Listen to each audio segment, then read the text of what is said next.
আজকে করাবো double top বোঝানো। ডবল টপ প্যাটার্ন,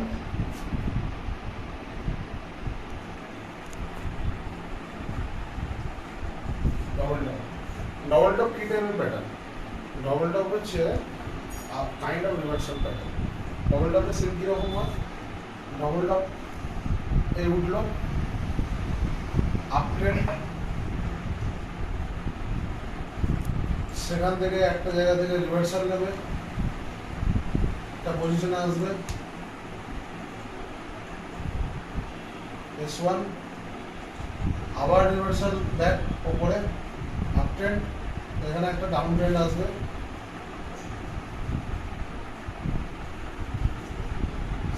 এই অলমোস্ট ফার্স্ট যে 0.1 ছিল এটাকে আমরা 0.2 বলি, 0.3,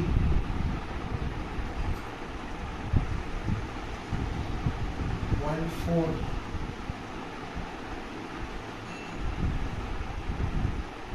0.5, তো পয়েন্ট একটা আপ ট্রেন্ড থাকবে। আপ ট্রেন্ড যাওয়ার পর একটা জায়গা থেকে ট্রেন্ডটা রিভার্স হবে, সেটা ডাউনের দিকে ট্রেন্ড আসবে। ট্রেন্ড আসে একটা মিডল পয়েন্ট, আপ ট্রেন্ড যেখান থেকে রেজ হচ্ছে তার একটা বেজ লাইন ক্রিয়েট করবে। তো বেজ লাইনটা কিসে হবে? বেজ লাইনটা হবে P0, পয়েন্ট নাম্বার 0, সেখান থেকে P2, P4। তো আমরা পয়েন্টগুলো আগে ডিনোট করে দিই। একটা আপ ট্রেন্ড অবস্থা আমাদের একটা P0 আগে থেকে ক্রিয়েট হবে, P0 কে ক্রস করে ওটা P1 এ যাবে, আপ ট্রেন্ডে P1 থেকে ওটা ব্যাক করবে P2 তে, P2 ব্যাক করার পর P3 আবার আপ ট্রেন্ড যাবে, P3 ব্যাক করার পর যখন ওটা P3 থেকে ডাউন ট্রেন্ডে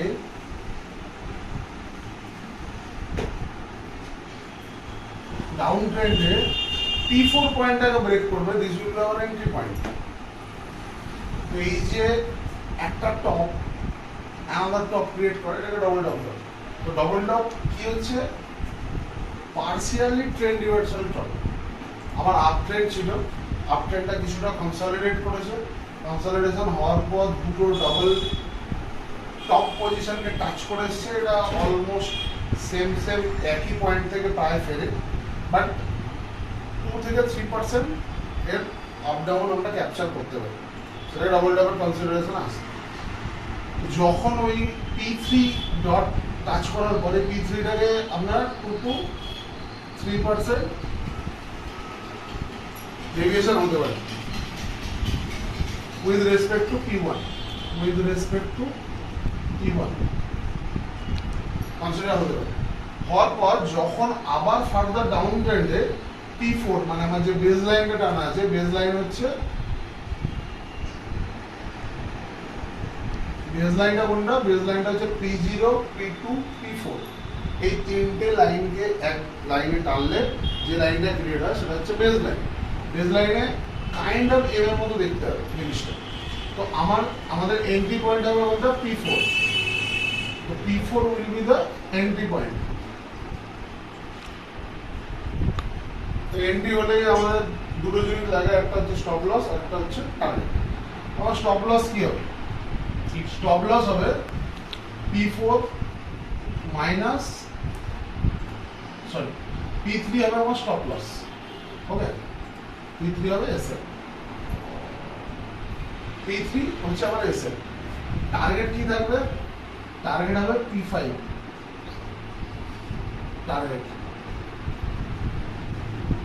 টার্গেটটা P5টা কিভাবে আইডেন্টিফাই করব? P5 is equal to P4 minus P3. Okay, P5 is equal to P4 minus P3। তো আমাদের এই ট্রেডটা রিস্ক রিওয়ার্ড কত থাকবে? এই ট্রেডটা রিস্ক রিওয়ার্ড থাকবে 1:1। এটা হচ্ছে minimum risk reward.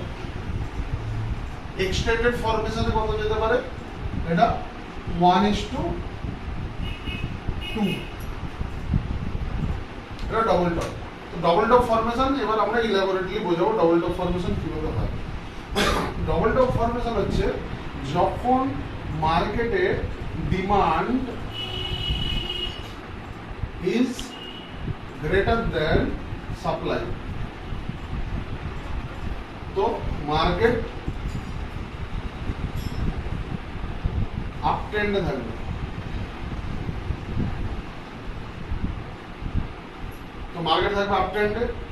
Up trend হওয়ার পর একটা পার্টিকুলার কনসলিডেট পয়েন্টে ট্রেন্ডটা reversal, it's not fully reverse, but একটা রিভার্সাল দেখতে পাবো। সেই রিভার্সালটা গ্র্যাজুয়ালি ড্র হতে হতে ডাউন ট্রেন্ডটা, মানে এবার কি হলো, পজিশনটা এবার ঠিক উল্টো হয়ে গেল। যখন এই পয়েন্টে আসছি আমরা, তখন supply is greater than demand. But একটা বেস লাইনের পর আবার এই সিনারিওটা চেঞ্জ হয়ে গিয়ে কি হবে, demand is greater than supply. Further আবার সেম রিভার্স হয়ে গিয়ে supply is greater than demand. কি হয়, ওয়াই যারা মুভমেন্টটাকে আপট্রেন্ড করছে ভলিউমে, তারা তাদের সঙ্গে তাদের কাউন্টার অ্যাটাকে যে ওয়াই, মানে আমার সাপ্লাইকে ওপর দিকে কারা তোলে, সাপ্লাইকে আপট্রেন্ড, সাপ্লাই হাই কখন হয়, যখন পুট সেল হয়, খুব ভলিউমে পুট সেল হয়। তো put seller in dominating the market right now. But একটা টাইমের পর কল সেলারও ধীরে ধীরে ধীরে ধীরে ওদের পাওয়ার অ্যাকুমুলেট করে। অ্যাকুমুলেট করার পর কল সেলার ধীরে ধীরে ধীরে ধীরে পজিশনে ভলিউমে বাড়তে বাড়তে কল সেলারও বাড়ে। একটা সময় পর এটা ইকুয়াল হয়, তারপর কল সেলার একটু পার্সপেক্টিভে হাই হয়, এই ট্রেন্ডটা রিভার্সাল হয়। বাট সিমিলারলি পুট সেলাররা পুরো সিস্টেমকে ছাড়ছে না এখন, পুট সেলাররা স্টিল অন দ্য পিকচার। তো তারা আবার কিছু বরোইং করে তারা গ্রেটার পজিশনে যায়, তখন আবার একটা আপ ট্রেন্ড নেয়।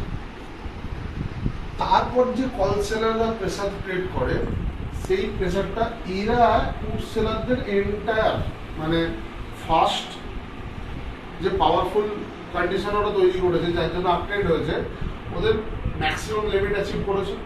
ম্যাক্সিমাম লিমিটের পর কল সেলার ওটাকে ডাউন করেছে। ডাউন করার পর পুট সেলাররা আবার অ্যাডিশনাল রিএনফোর্সমেন্ট নিয়ে এসে ট্রেন্ডটাকে রিভার্স করার চেষ্টা করেছে। But that is the end. Additional আর পুট সেলারদের পাওয়ার দেওয়ার মতো কন্ডিশন নেই। তো সেই অবস্থায় কি হচ্ছে, কল সেলাররা এদের টোটাল যে স্ট্রেংথ আছে সেটাকে অ্যাকুমুলেট করা, আন্ডারস্ট্যান্ডিং দিয়েছে যে এতটা পর্যন্ত ওরা যেতে পারে, এরপর ওদের আর অ্যাডিশনাল পাওয়ার গ্যাদার করাটা মুশকিল। ওরা করে কি তখন এরা এদের ম্যাক্সিমাম স্ট্রেংথ ইউজ করে, ম্যাক্স স্ট্রেংথ ইউজ করে মার্কেটটাকে ডাউন ট্রেন্ড ক্রিয়েট করে। এবার কল সেলাররা তাদের একটা স্টপ লস আছে, তারা পুট সেলারদের একটা স্টপ লস আছে। এই 0 পয়েন্টটা হচ্ছে তাদের টেন্টেটিভ স্টপ লস। তো ওটা আমাদের থাকবে কি, এন্ট্রি পয়েন্ট। ওকে, এরপরে যদি অ্যাডিশনাল কিছু স্ট্রেংথ ওরা নিয়ে আসতে পারে, ওয়াই আরো যদি জেনারেট করতে পারে, সেই জন্য আমরা একটা এসএল মেনটেন করবো এখানে, যেটা হচ্ছে আমাদের P3। আদারওয়াইজ ম্যাক্সিমাম সিনারিও দেখা গেছে যখনই বেস লাইন ভাঙার পর একটা শার্প ডাউন ট্রেন্ড দেখা যায়, শার্প ডাউন ট্রেন্ড। আমাদের ট্রেড হবে অ্যাজ এ বায়ার এই position trade.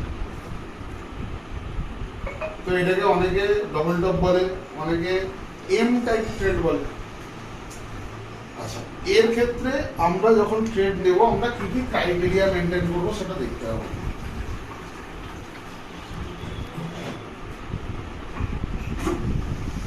Criteria of trade. এই ট্রেডটা বিশেষত হচ্ছে, এই trade 1 minute candle, 3 minute candle এবং 5 মিনিট ক্যান্ডেলে হয়। 3টে ক্যান্ডেলে এই ট্রেডটা নেয়।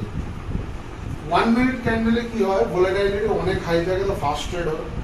সো আমরা রেকমেন্ড করবো 5 মিনিট ক্যান্ডেলে যেতে, উইচ ইজ ভেরি প্রমিনেন্ট। তো 5 মিনিট ক্যান্ডেলে আমরা ডবল টপ তৈরি হওয়ার পর যখন ডাউন ট্রেড নেবে, তখন আমরা অ্যালার্ট হয়ে যাবো। তখন কিন্তু এন্ট্রি হবে। এন্ট্রি কখন শুরু হবে, এন্ট্রি হবে ঠিক বেস লাইনটা যখন ভাঙছে। তো বেস লাইন ভেঙে যখন ডাউন ট্রেন্ডটা কন্টিনিউ হচ্ছে, তখন হবে আমাদের এন্ট্রি পয়েন্ট। এই এন্ট্রি পয়েন্ট হয়ে যাওয়ার পরে আমাদের ডাউন ট্রেডটা 5 মিনিটের ক্যান্ডেলে আমরা এটাকে অবজার্ভ করবো 1:1 ট্রেডে 1:1 ট্রেড যখনই এ পাস করে যাবে 1:1 ট্রেড যখন আমরা পেয়ে যাবো তখন 1:1 আমাদের স্টপ লস আর সুইচ করে ট্রেড হয়ে যাবে 1:1 মানে T5 হয়ে যাবে আমাদের স্টপ লস। দেন আপনাকে এটাকে 1:2 ট্রেডের দিকে যেতে দেবে। 1:1টা কেমন হবে? যদি P4 minus P3 is equal to spot এ 100 পয়েন্টস হয়, তো আমরা আমাদের টার্গেট রাখবো স্পটে 100 পয়েন্টস ইন ডাউন সাইড, আর এক্সটেন্ডেড টার্গেট কত থাকবে 200 পয়েন্টস। ওকে।